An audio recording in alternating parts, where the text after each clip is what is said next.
Slatka, tamna, bijela ili oblikovana u praline, njezino veličanstvo čokolada je sa nama od 19. stoljeća. No jeste li znali da je upravo čokolada zaslužna za popularnost sakupljanja i razmjene sličica i albuma? U muzeju čokolade možete posjetiti vremeplov ovog zanimljivog hobija. Već u 19. stoljeću sličice se počinju sakupljati. Sakuplja ih isključivo najbogatiji društveni stalež, pa su onda bili zanimljivi jako ti motivi na njima. Primjerice, prva serija koju smo skupili bila je sa tada živućim kompozitorima opere. I upravo su trgovci, proizvođači čokolade došli na ideju da mogu u skupljene proizvode priložiti kupcima nekakvu sličicu. I naravno to je nekakav marketinški trik koji je u to vrijeme želio čokoladu dovesti u što više kućanstava. U jednom trenutku kad se pojavila na tržištu, na širem tržištu, nitko nije znao što je čokolada, kad ju kako konzumirati. I baš su sličice i pomogle njenoj popularizaciji, zato što su se počeli izdavati prvi motivi koji su bili baš djeci namijenjeni. I tu je taj motiv životinja koji su u biti djeca vrlo brzo prigrlila i htjela ih skupiti sve. Od završetka Drugog svjetskog rata albumi i sličice pojavljuju se i na našim prostorima.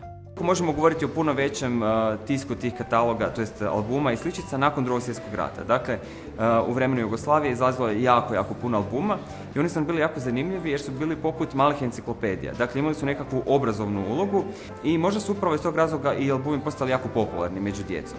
Dakle, oni su bili poput malih enciklopedija, uz te sličice bili su opisi raznih mjesta, gradova, zanimanja, glumaca, biljaka, životinja i slično, tako da su bili iz tog razloga jako popularni. I svi su se kupljali sličice u to vrijeme. Najpoznatiji od njih je Životinjsko carstvo, koji je jedan od najdugovječnijih albuma na svijetu. Ono što se cijelo vrijeme provlači sve do danas su motivi životinja. Oni su već od prvih sličica bili zastupljeni i danas su evo još uvijek popularni kod nas kroz seriju Životinjsko carstvo, koja je, ja bih rekla, na ovim našim tu područjima vjerovatno pravi fenomen. Krenuo je na svoje putovanje 1956. godine. Doživio nekoliko izdanja, a generacije su skupljale te sličice i obilježilo ih upravo njihovo djetinjstvo, to Životinjsko carstvo. Uz te sličice životinja vi ste mogli nešto naučiti o tim životinjama, tako da je to jedna prednost takvih albuma.